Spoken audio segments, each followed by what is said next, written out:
प्यारे साथियों, तो मैं बात आपसे कह रहा था कि निजीकरण, प्राइवेट सेक्टर गुलामी है। गुलामी कैसे? आप प्राइवेट कंपनी में काम करते हो, आपकी माँ बीमार है, बहन बीमार है, भाई बीमार है, बहन की शादी है, भाई की शादी है, आपके पिता बीमार है, आप छुट्टी चाहते हो, आप कहोगे सब छुट्टी दे दो, वो कहेगा परमानेंट छुट्टी ले जा, बहुत खड़े हैं तेरे भाई। आप कहोगे इंक्रीमेंट बढ़ा कर दो सर, सैलरी बढ़ा दो, कहेंगे कहीं चला जा। आप कहोगे कि सर डेजिग्नेशन बढ़ा दो, बोले कहीं चला जा।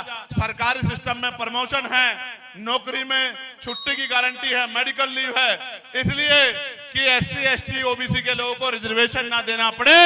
2 अप्रैल 2018 के बाद डरी हुई सरकार ने निजीकरण कर करके आरक्षण खत्म करने का काम किया है। मैं आपको पूछना चाहता हूं, क्या जितने डिपार्टमेंट का निजीकरण किया गया है, इसका राष्ट्रीयकरण होना चाहिए नहीं होना चाहिए?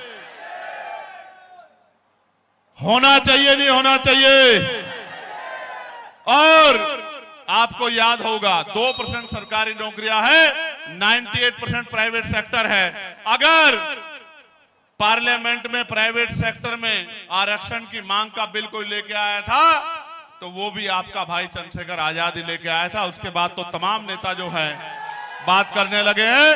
अगर पहली बार SC ST OBC को निजी क्षेत्रों में आरक्षण मिले, इसकी मांग कोई लेके आया था, इसका बिल कोई लेके आया था, तो आप चेक करवा लेना ऑन रिकॉर्ड, पार्लियामेंट में आपका अपना सांसद चंद्रशेखर आजाद लेके आया था।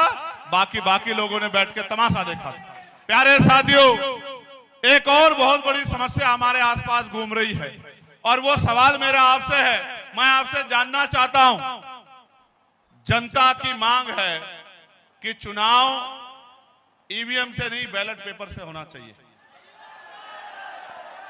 मैं आपसे पूछना चाहता हूं, आप अगर बैलेट पेपर के समर्थन में हैं तो जब मैं बैलेट पेपर कहूं तो दोनों हाथ उठा लेना, और जब मैं EVM कहूं तो अगर आप समर्थन में नहीं तो हाथ नीचे कर लेना।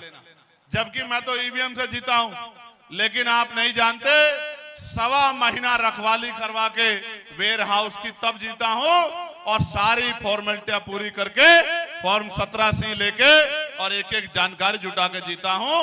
क्योंकि मान्यवर काशीराम साहब कहते थे कि बैलेट के साथ साथ बुलेट की तैयारी भी रखनी है, अपने अधिकार को लूटने नहीं देना, अपने अधिकार को छीनने नहीं देना। तो आप ये बताओ, आप चाहते हैं EVM से चुनाव हो? गलत फहमी मत करो, इसी तरह चल रहा है देश में। अगर EVM से चुनाव चाहते हो तो हाथ खड़े करो।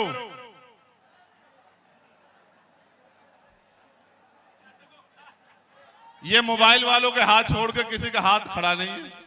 ये मोबाइल वाले